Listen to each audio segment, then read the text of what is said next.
શહેરના યુવા સાંસદે સંસ્કૃતમાં શપથ લઈ કામગીરીના શ્રી ગણેશ કર્યા। નવા સંસદ ભવન ખાતે આજે દેશભરમાંથી પ્રજાના પ્રતિનિધિ રૂપે નવા ચૂંટાઈને આવેલા સંસદ સભ્યોનો શપથવિધિ સમારોહ આયોજિત કરવામાં આવ્યો હતો।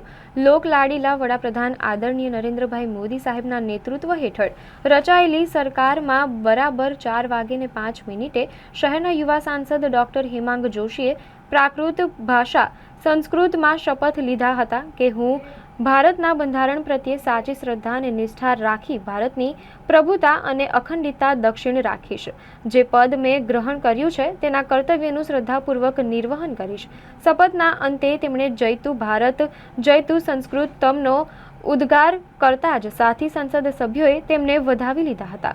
લોકસભાના વર્તમાન ગૃહમાં અડધા કરતાં વધુ એટલે કે 52% જેટલા સંસદ સભ્યો પ્રથમવાર ચૂંટાઈને પોતાના મત વિસ્તારનું લોકસભામાં પ્રતિનિધિત્વ કરી રહ્યા હોય તૈયારી ગુજરાતના અને વડોદરાના યુવા સાંસદ ડોક્ટર હેમાંગ જોશી ધન્યતાની લાગણી અનુભવી હતી।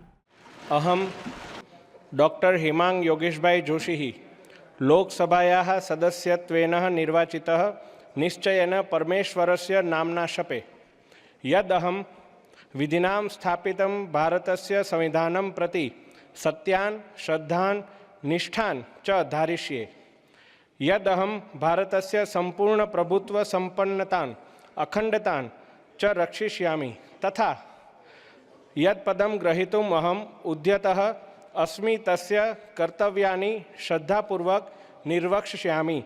जयतु भारतम जयतु संस्कृतम।